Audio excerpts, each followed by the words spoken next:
Pakulo na siya. Tapos ilagay ko ang sitaw. Sitaw! Sitaw!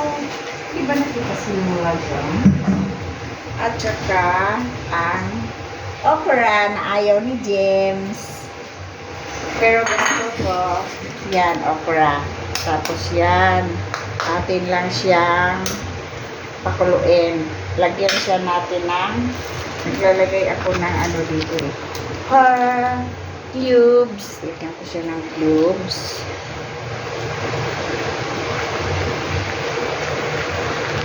Yan. Tsaka lagyan ko siya ng seasoning. Okay. Yan. Tapos, pakuluin lang natin siya for about 3 minutes. Tapos na. Ito na. Malambot na siya. Tapos ngayon, lagyan ko siya ng tuyo. Pinirito ko na yan. Naprito ko na yan. Tuyo na yan. Ilagay ko siya dyan. Yan. Yan. Tapos, lagyan ko siya ng paninturog. Okay. Tapos, marami pang tubig mo. Maya-maya. Kasi marami pang tubig.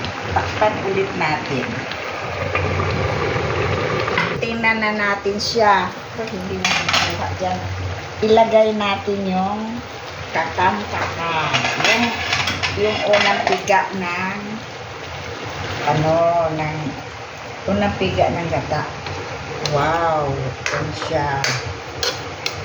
Tapos, pakuluin natin ng about 3 minutes. Okay, 3 minutes ulit. Hindi na natin, takpan natin para mabilis ang pagkulo. Ito na. Oh, naku, naluto na siya nga. Luto na siya. Tapos, lagyan siya natin ng konting suka.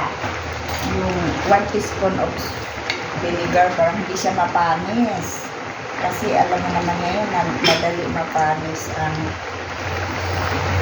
mga lutuin. Kaya lagyan natin siya ng vinegar. Luto na siya. Pakuloyin muna natin hanggang sa maluto ang vinegar na kunti ang nilagay. Yan na siya. Bitikman nga ni Lola. Tikman ko kung ano ba.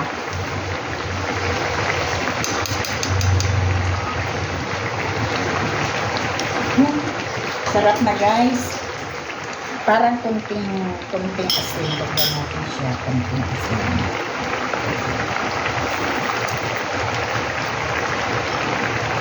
Sprinkle natin ng asin. Kunti. Hindi, ating tikman ulit. Masarap talaga. Ngayon, tapos na siya lutuin at prefer na yan for tanghalian. Kaya, don't forget to subscribe and follow my YouTube, my Facebook page, and subscribe my YouTube channel. #Lola La Cuachera. Bye-bye!